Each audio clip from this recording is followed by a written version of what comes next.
Hi friends, అందరూ ఎలా ఉన్నారండి? నేనైతే బాగానే ఉన్నానమాట.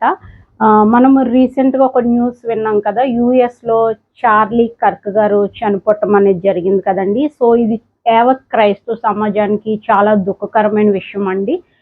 చార్లీ కర్క్ గారు ఒక క్రిస్టియన్ అండి. ఆయనేంటంటే యూఎస్‌లో పాపం అనేది విస్తరిస్తుంది. అందరూ గేస్ కింద కన్వర్ట్ అయిపోతున్నారు. లెస్బియన్స్ కింద ఉంటున్నారు. మైనర్ బాలికలకి అబార్షన్స్ అనేవి జరుగుతున్నాయి. వీటన్నిటి మీద ఈ యొక్క చార్లీస్ కర్క్ గారు వీటన్నిటి మీద పోరాటం చేశారు. ఇవన్నీ వాక్యానుసారమైనవి కావు. ఇటువంటి పనులు చేయకూడదు. ఇటువంటి పనులు చేస్తే మీరు నశించిపోతారు. మీరు నాశనానికి నడిపింపబడతారు అని చార్లెస్ కర్క్ గారు ఎన్నో బహిరంగ సభలు, డిబేట్స్ పెట్టి బోధించారండి. వాక్యానుసారంగా ఖండించారు. పాపాన్ని ఖండించారు. యూఎస్‌లో పాపం అనేది విస్తరిస్తుందండి. సో, ఎందుకు యూఎస్‌లో పాపం అనేది విస్తరిస్తుంది? యూఎస్ అనేది ఒక క్రిస్టియన్ కంట్రీ అండి. సో, దేవుని బిడ్డల మీద సాతాను శోధన అనేది చాలా ఉంటదండి. సాతాను దేవుని బిడ్డల్ని వాక్యానుసారంగా నడుచుకోనివ్వదు. అర్థమవుతుందండి. అందుకనే యూఎస్‌లో పాపం అనేది విస్తరిస్తుంది. సో, రానున్న జనరేషన్స్‌ని రక్షించుకోవాలి. ఇప్పుడు రానున్న జనరేషన్స్‌ని రక్షించుకోవాలంటే తల్లిదండ్రులు అన్నవాళ్ళు, ఇప్పుడు ఉన్నవాళ్ళు ముందు జ్ఞానవంతులవ్వాలి. జ్ఞానాన్ని గ్రహించాలి. పాపాన్ని విడిచిపెట్టాలి. అప్పుడే వాళ్ళ పిల్లలకి నేర్పించగలరు కదండీ! సో, ఈ పోరాటంలో చార్లెస్ కర్క్ గారు అతి దారుణంగా హత్యకు గురయ్యారండి. సో, ఒక స్టూడెంటు చంపేశాడు షూట్ చేసి. అర్థమవుతుంది కదండీ! సో, క్రైస్తవులందరూ చాలా చింతించాల్సిన విషయం అండి. యూఎస్ అనేది ఒక క్రిస్టియన్ కంట్రీ అండి. ఒక క్రిస్టియన్ కంట్రీ అయ్యుండి, ఒక క్రిస్టియన్ చనిపోవటం, ఒక సువార్త సేవకుడు చనిపోవటం ఎంతో దుఃఖకరమైన విషయం అండి. అర్థమవుతుందండి. ఒక క్రిస్టియన్ కంట్రీలో జరగాల్సిన ఇష్యూ కాదండి ఇది. ఇప్పుడు మన దేశం ఎంతో గొప్ప దేశం అండి. ఈ యూఎస్‌లో ఈ చార్లెస్ కర్క్ గారు చనిపోయిన తర్వాత మన దేశం యొక్క వాల్యూ నాకు తెలిసింది. మన దేశంలో చాలామంది దైవజనులు బహిరంగ సభలు పెట్టుకుంటారండి. ఎప్పుడైనా ఇటువంటి సంఘటన జరిగిందా? జరగలేదు.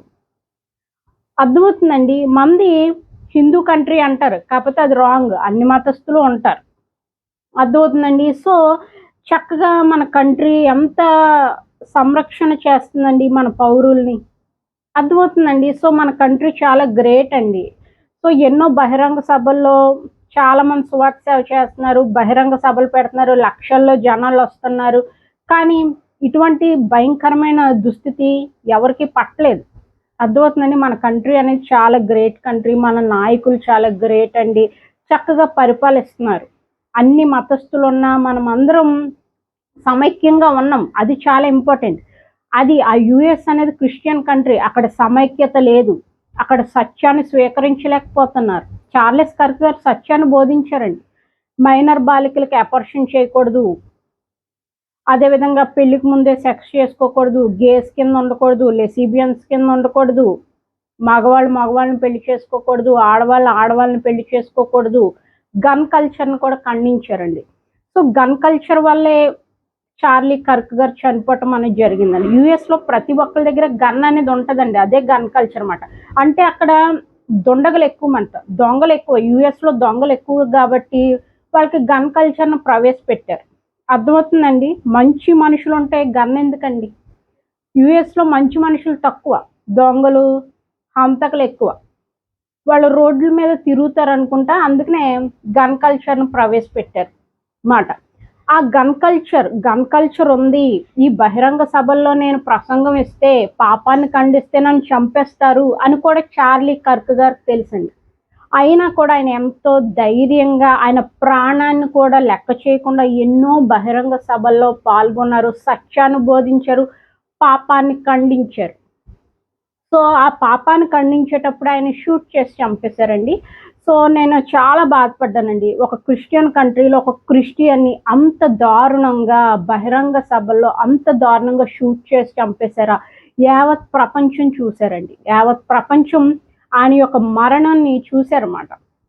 అర్థమవుతుందండి. నేనైతే చాలా బాధపడ్డానండి. సో, ఆయన చాలా గ్రేట్ అండి. ఆయన ప్రాణాన్ని కూడా లెక్క చేయలేదు. అక్కడ గన్ కల్చర్ ఇప్పుడు మన దేశంలో గన్ కల్చర్ ఉంది అంటే, ఏ దైవజనులు కూడా బహిరంగ సభలు పెట్టరు. ఏ దైవజనులు కూడా బహిరంగ సభలు పెట్టరు. కాకపోతే అక్కడ గన్ కల్చర్ ఉందని తెలుసుండి కూడా చార్లీ కర్క్ గారు బహిరంగ సభలో పాపాన్ని ఖండించారు. సో ఇటువంటి దైవజనులని ఇంకా దేవుడు లేపాలని నేను కోరుకుంటున్నానండి. సో క్రైస్తవులు పాపం చేశారనుకోండి, ఎవరైనా క్రైస్తవులు పాపం చేస్తుంటే మీరు చేసేది పాపం అని చెప్పాలండి. అర్థమవుతుందండి. పాపం చేయడం వల్ల మనకు ఏమన్నా ఒరిగేది ఉంటుందా? పాపం అనేది నాశనానికి నడిపిస్తుంది. మనం సురక్షితంగా ఉండాలనే దైవజనులు అందరూ ఏం చెప్తారండి? పాపాలు చేయొద్దు, దేవుని వాక్యానుసారంగా నడుచుకోండి, పవిత్రంగా ఉండండి. మీరు దేవుని వాక్యానికి వ్యతిరేకంగా నడుచుకుంటే మీరు నశించిపోతారు, శోధనలో పడతారు అని చెప్తారండి. ఆశీర్వాదాలు కోల్పోతారు, ఇవన్నీ చెప్తారు. వీటన్నిటి ప్రకారం మనం నడుచుకోవాలి, దేవుని వాక్యానుసారంగా నడుచుకోవాలి. అర్థమవుతుందండి. సో చార్లీ కర్క్ గారి మరణం అనేది చాలా దుఃఖకరమైనదండి. ఒక క్రిస్టియన్ కంట్రీలో నిజంగా అండి, యుఎస్లో ప్రతి పౌరుడు తలదించుకోవాల్సిన పరిస్థితి అనేది ఈరోజు చార్లీ కర్క్ గారి మరణం ద్వారా వచ్చిందండి. ఒక క్రిస్టియన్ కంట్రీ అయ్యండి ఒక క్రిస్టియన్ని అంత దారుణంగా చంపటం సిగ్గుచేటు. ఓకే ఫ్రెండ్స్, ఇంకొక వీడియోలో మళ్ళీ మనం కలుసుకుందామండి. ఉంటాను.